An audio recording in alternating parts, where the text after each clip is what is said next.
Good morning बच्चों। Class 11 chapter 5 morphology of flowering plants का lecture number 5 लेते हैं। और इस लेक्चर में स्टूडेंट सबसे पहला टॉपिक हम देखते हैं एंड्रोसियम। एंड्रोसियम को हम डिटेल में पढ़ते हैं कि एंड्रोसियम किन किन चीज़ों से मिलकर बना है। एंड्रोसियम जैसा कि आप सभी जानते हैं फ्लावर के अंदर पाया जाने वाला मेल रिप्रोडक्टिव पार्ट है एंड्रोसियम।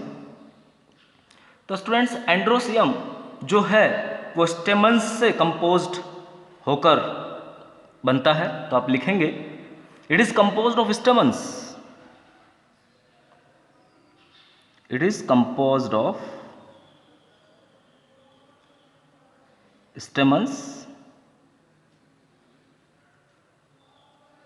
स्टेमन्स क्या होते हैं स्टूडेंट्स, उसको भी हम देख लेते हैं। तो एंड्रोसियम जो है वो स्टेमन्स से कंपोज होकर बना है और प्रत्येक स्टेमन जो है वो मेल रिप्रोडक्टिव ऑर्गन को रिप्रेजेंट करेगा, जिसके पास एक स्टॉक या फिलामेंट पाया जाएगा और एक बाइलोब्ड एंथर होगा। तो आप राइट करेंगे each स्टेमन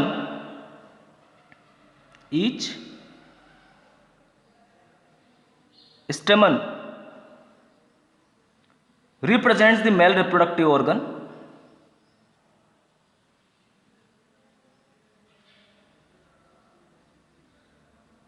represents the male reproductive organ। प्रत्येक स्टेमन मेल रिप्रोडक्टिव ऑर्गन को रिप्रेजेंट करेगा या करता है। कंसिस्ट ऑफ, और प्रत्येक स्टेमन के पास एक स्टॉक पाया जाएगा, ए स्टॉक और ए फिलामेंट, जिसे हम फिलामेंट भी बोल सकते हैं, और ए फिलामेंट एंड एन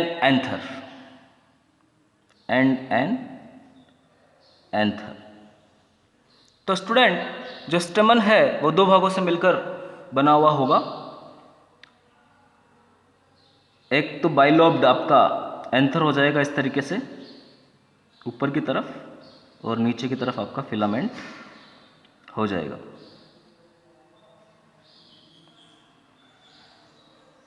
तो इस प्रकार से ये दो भाग आपके स्टेमन में मिलेंगे। तो आप याद रखेंगे प्रत्येक एंथर जो होता है स्टूडेंट्स वो बाइलोब्ड स्ट्रक्चर है और प्रत्येक लोब में दो चैम्बर पाए जाएंगे। तो आप राइट करेंगे each anther is bilobed, each anther is a bilobed structure. प्रत्येक एंथर एक बाइलोब्ड स्ट्रक्चर हो जाएगा and each lobe has two chambers. Each lobe has two chambers। प्रत्येक लोब में दो चैम्बर्स पाए जाएंगे और इन चैम्बर्स को हम पोलन सेक्स कहेंगे। These chambers are known as pollen sacs। These chambers are known as pollen sacs या पोलन बैग्स भी आप बोल सकते हैं स्टूडेंट्स। इन चैम्बर्स को हम पोलन सेक्स कहेंगे। जो पोलन ग्रेन्स है वो इन्हीं पोलन सेक्स में प्रोड्यूस होते हैं। The pollen grains are produced in pollen sacs. The pollen grains, जो पराग कण हैं, are produced in these pollen sacs. जो पराग कण है स्टूडेंट्स वो इन्हीं पोलन सेक्स में प्रोड्यूस किए जाते हैं। तो आप अच्छे से सारी चीज़ें समझेंगे कि पोलन सेक्स क्या हो जाएंगे। एक स्टेराइल स्टेमन को हम स्टेमिनोड कहेंगे। A sterile stamen is called a sterile stamen. जो स्टेराइल स्टेमन होगा जिसमें रिप्रोडक्शन की कैपेसिटी नहीं मिलेगी, sterile stamen is called staminode. आप ये टर्म भी याद रखेंगे कि स्टेमिनोड किसको कहा जाएगा, तो जो बंध्य स्टेमन होगा उसको स्टेमिनोड बोला जाएगा। जो स्टेमन्स है फ्लावर्स के वो यूनाइटेड भी हो सकते हैं दूसरे मेंबर्स के साथ, जैसे कि पिटल्स के साथ, और इस कंडीशन को हम क्या बोलेंगे साइंस की लैंग्वेज में, वो भी हम राइट करते हैं। तो आप देखिए स्टूडेंट्स, हमारे पास यहाँ पर टर्मिनोलॉजी आएगी एपिपेटलस। हम किसे कहेंगे एपिपेटलस। कंडीशन क्या हो जाएगी, तो एपिपेटलस कंडीशन से हमारा मतलब हो जाएगा, आप राइट करेंगे स्टेमन्स ऑफ फ्लावर। जो फ्लावर के स्टेमन्स हैं, स्टेमन्स ऑफ फ्लावर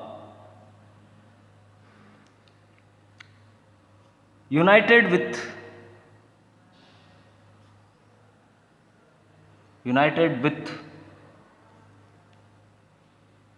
पिटल्स। जब पिटल्स के साथ स्टेमन्स यूनाइटेड है, जुड़े हुए हैं, तो इस कंडीशन को हम एपिपेटलस कंडीशन कहेंगे। Stamens of flowers united with petals, this condition is known as epipetalous condition. For example, इस प्रकार की कंडीशन आपको ब्रिंजल में देखने को मिलती है, बैंगन में देखने को मिलेगी।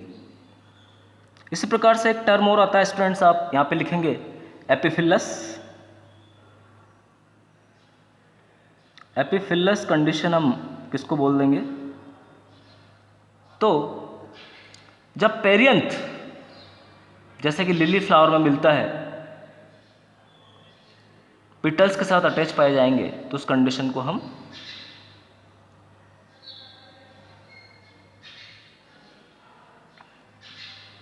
एपिफिलस कंडीशन बोल देंगे। जब स्टेमन्स, सॉरी आप इसे सही लिखेंगे, stamens of flower united with perianth.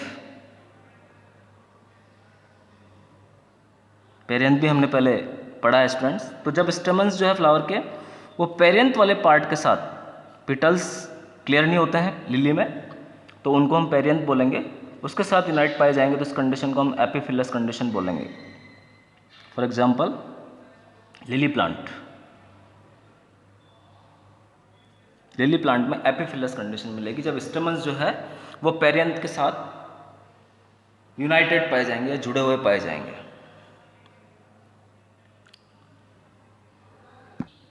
इसी तरह आगे की एक कंडीशन की ओर बात करते हैं हम, पॉलीएंड्रस कंडीशन। और ये पॉलीएंड्रस कंडीशन क्या हो जाएगी, आप राइट करेंगे पॉलीएंड्रस।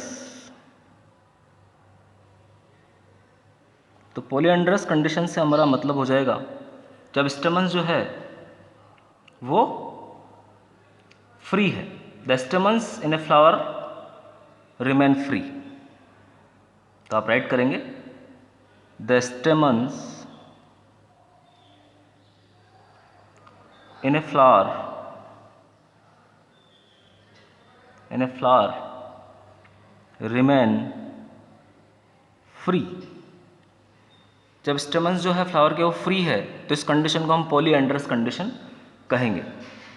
इसी तरह और टर्मिनोलॉजी आती है मोनो एडेल्फस। तो स्टूडेंट्स ये मोनो एडेल्फस कंडीशन क्या हो जाएगी उसकी भी हम बात करते हैं। तो मोनो एडेल्फस कंडीशन से हमारा मतलब हो जाएगा जो स्टेमन्स है वो एक बंच में या एक बंडल में यूनाइटेड है। When stamens are united in a single bundle और बंच, तब इस कंडीशन को हम मोनो एडेल्फस कंडीशन बोल देंगे। एग्जाम्पल वेरी वेरी इंपॉर्टेंट है मोनो एडेल्फस के, चाइना रोज। चाइना रोज में मोनो एडेल्फस कंडीशन मिलेगी। और जब ये दो बंडल में यूनाइटेड हो रहा है students, when stamens are united in two bundles, two bundles में यूनाइटेड है, टू बंडल्स, तब इसको हम डाई एडल्फस कंडीशन बोल देंगे, डाई एडल्फस, जब ये दो बंडल में यूनाइटेड है। एग्जाम्पल हो जाएगा आपका पी प्लांट में डाई एडल्फस कंडीशन मिलेगी, और मोर देन टू बंडल्स,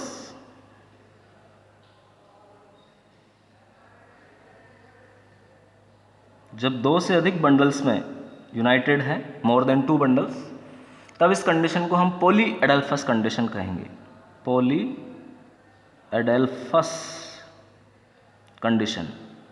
तो सारी जो टर्मिनोलॉजी स्टूडेंट्स आप अच्छे से राइट करेंगे, याद रखेंगे।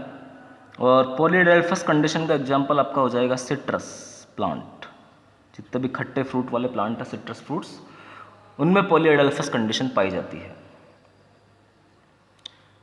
साथ ही स्टूडेंट्स दो एग्जाम्पल आप और राइट करेंगे, जिनके अंदर हम देखेंगे कि जो फिलामेंट की लेंथ है एक ही फ्लावर के अंदर, उसमें भी वेरिएशंस पाए जाते हैं। स्टेमन के अंदर जो फिलामेंट है उनकी लेंथ में भी वेरिएशन होते हैं, जो कि एक ही फ्लावर में है।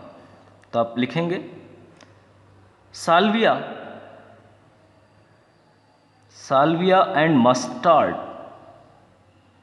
दो ऐसे प्लांट हम यहाँ पर बात कर रहे हैं, Salvia and mustard. Salvia and mustard have stamens of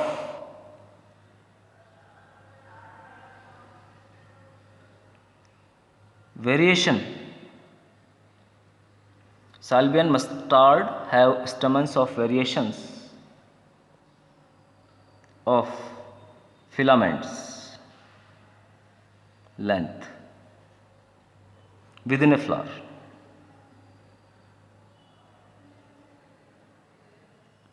Salvia and mustard have stamens of variations of filaments.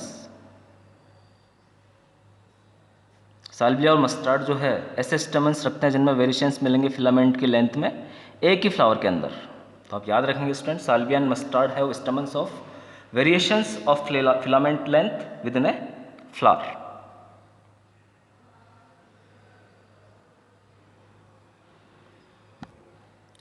आगे स्टूडेंट्स हम गाइनोसियम की बात करते हैं, जो फीमेल रिप्रोडक्टिव पार्ट हो जाएगा आपका गाइनोसियम। पहले भी मैं बता चुका हूँ, एक बार फिर से देख लेते हैं कि गाइनोसियम क्या होता है, और कुछ टर्मिनोलॉजी हमारे पास इसके लिए भी है। Gynoecium is the female reproductive part, it is female reproductive part of flower. Flower के अंदर का जो फीमेल रिप्रोडक्टिव पार्ट है उसे हम गाइनोसियम कहेंगे। It is made up of one और मोर कार्पल्स। जो गाइनोसियम है वन और मोर कार्पल्स। तो याद रखेंगे गाइनोसियम एक या एक से अधिक कार्पल से मिलकर बना हुआ होता है। एक कार्पल के तीन भाग होते हैं।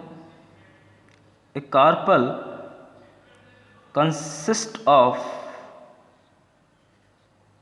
थ्री पार्ट्स, नेमली आप सभी लोग जानते हैं stigma, style and ovary.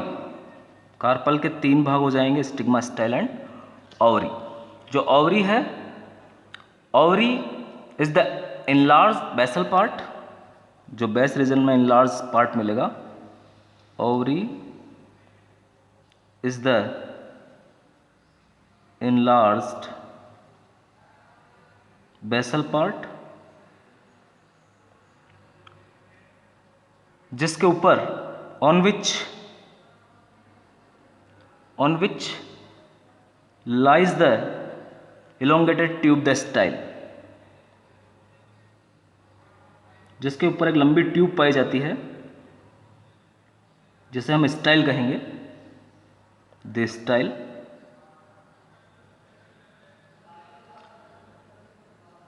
The style connects the ovary to the stigma. द स्टाइल connects the ovary to the stigma। तो स्टूडेंट्स, जो स्टाइल है वो ओवरी को स्टिग्मा से कनेक्ट करने का काम करती है। एक ट्यूब लाइक स्ट्रक्चर आपकी स्टाइल हो जाएगी और स्टिग्मा उसके ऊपर वाला भाग हो जाएगा। तो इस प्रकार से स्टिग्मा जो है स्टूडेंट्स वो टिप ऑफ स्टाइल हो जाएगा। आप लिखेंगे द स्टिग्मा वाला जो पार्ट है, the stigma is usually at the tip of the style. जो स्टाइल का टिप है उसे हम स्टिग्मा बोलेंगे। And it is the receptive surface for pollen grains. And is the receptive surface for pollen grains। तो ये बहुत इंपॉर्टेंट चीज़ है स्टूडेंट्स। पोलन ग्रेन्स के लिए जो रिसेप्टिव सरफेस हो जाती है वो आपकी स्टिग्मा हो जाएगी, यानी पोलन ग्रेन जो है वो स्टिग्मा पर जाकर ही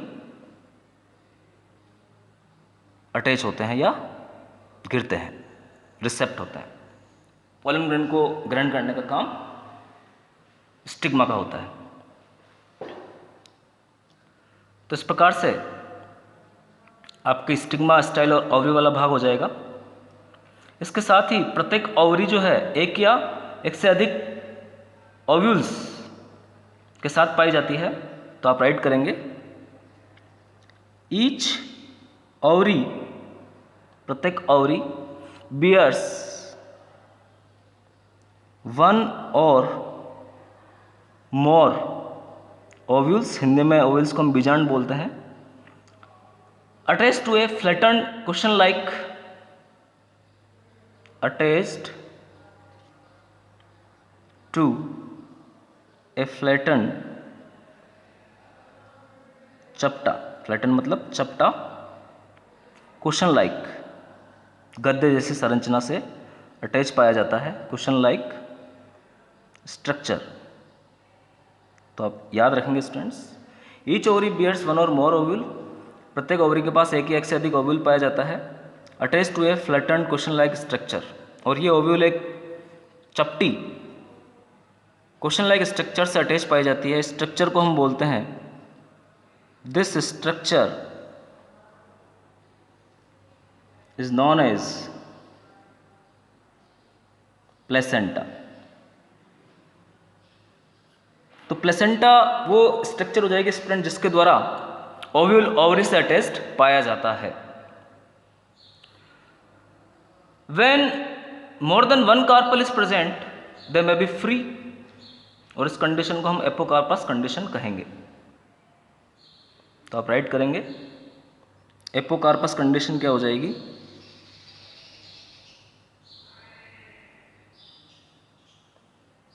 गाइनोसियम में एपोकार्पस कंडीशन की हम बात करते हैं।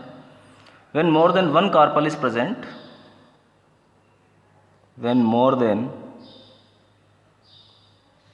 वन कार्पल इज प्रेजेंट, जब एक से अधिक कार्पल प्रेजेंट है, they may be free, they may be free, या तो फ्री हो सकते हैं जैसे कि as in lotus and rose, कमल के फूल में और गुलाब के फूल में जैसा कि मिलता है, are known as apocarpous condition. तो जब एक से अधिक कार्पल प्रेजेंट है और वो फ्री हो सकते हैं जैसे कि लोटस और रोज में दिखाई देता है, इस कंडीशन को हम एपोकार्पस कंडीशन कहेंगे। और जब ये कार्पल्स आपस में फ्यूज्ड हैं, when these may be fused आपस में फ्री नहीं होकर फ्यूज्ड हैं, तब इनको हम सिनकार्पस कंडीशन कहेंगे। तो ये भी आप याद रखेंगे स्टूडेंट्स, एपोकार्पस और सिनकार्पस कंडीशन क्या हो जाएगी।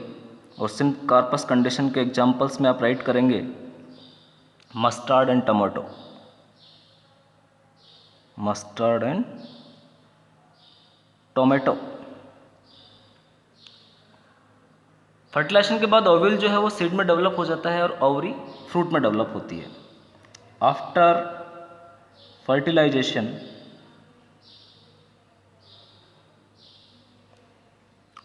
ovules develop into seeds and the ovary,